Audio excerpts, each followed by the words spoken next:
Well, week one is finally here. It is officially week one. We got our first game preview here today. I'm going to have this scrolling whenever I have the opportunity to have this scrolling down below. This is just notable weekday games. We're going to try to break apart here Monday and Tuesday, the weekday games, and then Wednesday, we're going to try to sum up the weekend. We're also going to start diving into the weekend, of course, tomorrow.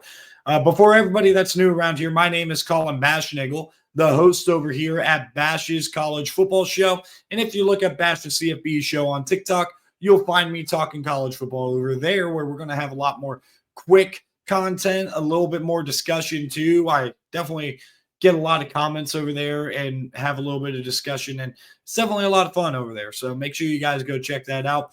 And today we are talking about this splendid Friday night, not even double header because they're going on at the same time, but this really two opportunities at the same exact time, 8 Eastern time, for the Big 12 to make a statement. Colorado and Baylor both not expected to win these games.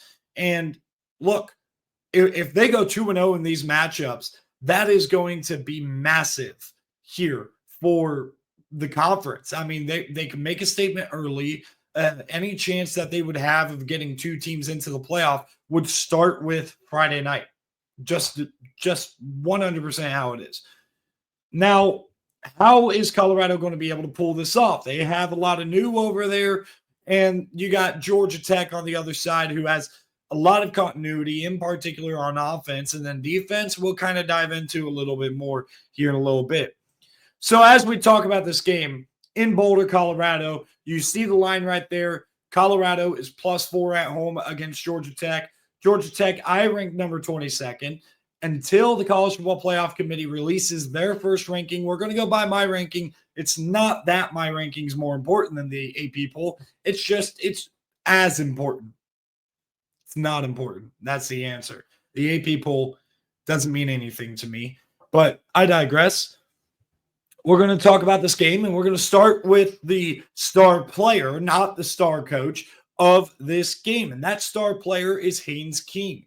This is his third year with Buster Faulkner, and immediately the player Haynes King was completely transformed with this pairing of him and Buster Faulkner, and the Georgia Tech offense was completely transformed with Buster Faulkner. An incredible hire, and we're going into year 3 of it, and you're seeing that type of expertise rub off on Haynes King to the point where now Haynes King, being the veteran that he is, a 6-year senior, feels like he needs to be a coach on the field, to the point where this guy has the work ethic that he's been sleeping in the facility because he's been doing so much film study and so much just work with Buster Faulkner and the staff that, hey, Haynes King is all in on this season.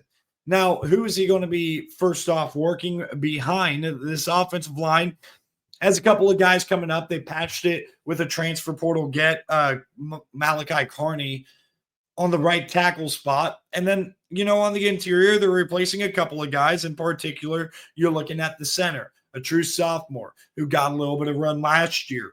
You also, a big one that you bring back is the former Middle Tennessee transfer, second year, Keelan Rutledge, who I thought in the run game at times really was dominant. I want to see this offensive line boost forward. And with a Brent Key offense, you expect for it to really be offensive line driven. And I know it's not him calling the plays and it's Buster Faulkner, but trust me, a Brent Key team is going to have that toughness on the offensive line, that identity there. You also got Jamal Haynes, and he's a beast. If you haven't watched Jamal Haynes, whenever he's healthy, he's just incredible. They also added Malachi Hosley out of the transfer portal. They think they're deeper at running back. They have 2 really good wide receivers in Malik Rutherford, and a little bit different of a style.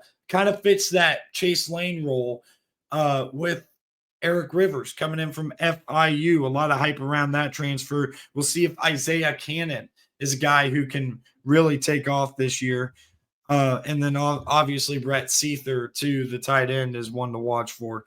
Now, when you're talking about this Colorado team, the quarterback has still not been decided, and their offensive identity very clearly, Deion Sanders and Pat Shermer has been talking about getting more run game oriented, but it doesn't necessarily include quarterback run game. I think that they want Caden Salter, and the holdup on naming a quarterback is they want Caden Salter to be more consistent throwing the ball down the field, better in play action situations. So that way, if the run game does take the step forward, and it's going to have to be a massive jump, then Caden Salter can run that type of pro style offense that Pat Shermer is more used to more efficiently. He had to kind of work with what he had last year, and he did a good job of building around his team. I mean, it was a team built for spreading you out and throwing the ball 40, 50 times a game last year. It's not as much that. I mean, look, they still have good players on the perimeter. Don't get me wrong. Like Amarian Miller, we've seen him flash, and I expect for him to be really good. Draylon Miller's another guy to watch out for. You have Hakeem Williams coming in from, I believe, Florida State. Sincere Brown is another player to watch out for. So they have talent over there. And then they also have talent at running back that they're going to try to utilize, whether it be Taylor or Welch or Dallin Hayden or Charlie Offerdahl. They have some talent to work with. And the big question is going to be, how is this piece together offensive line going to work? This is a third straight year of the offensive line being a concern.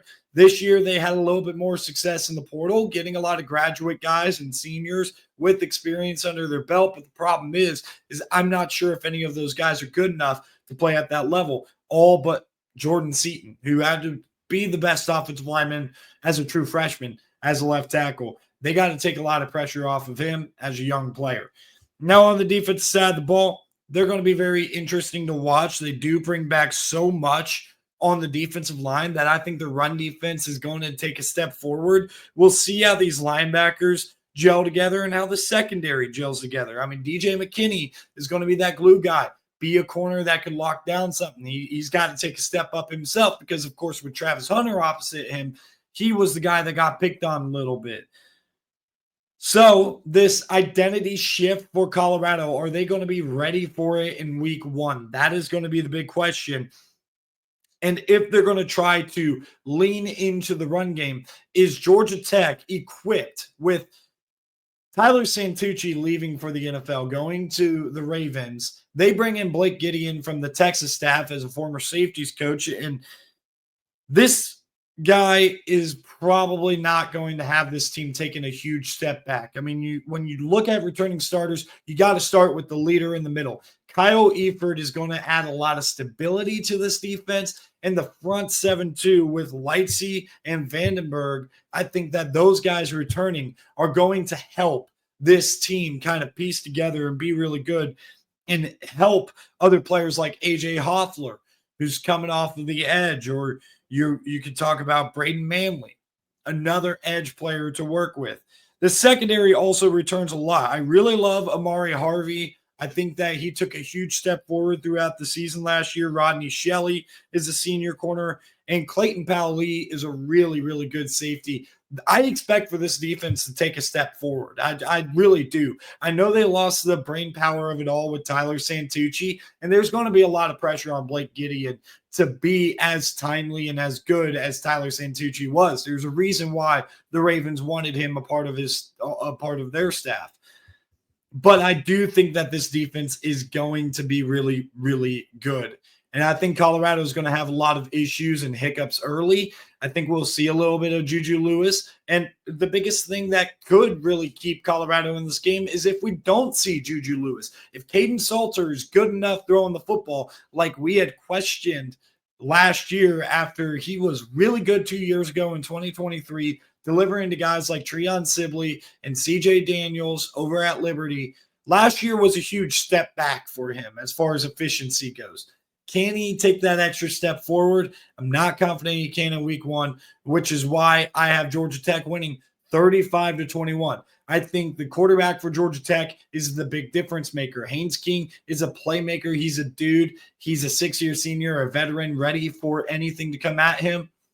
And the veteran on Colorado's side is not reliable. So if you have to turn to a true freshman then there's a significant disadvantage there.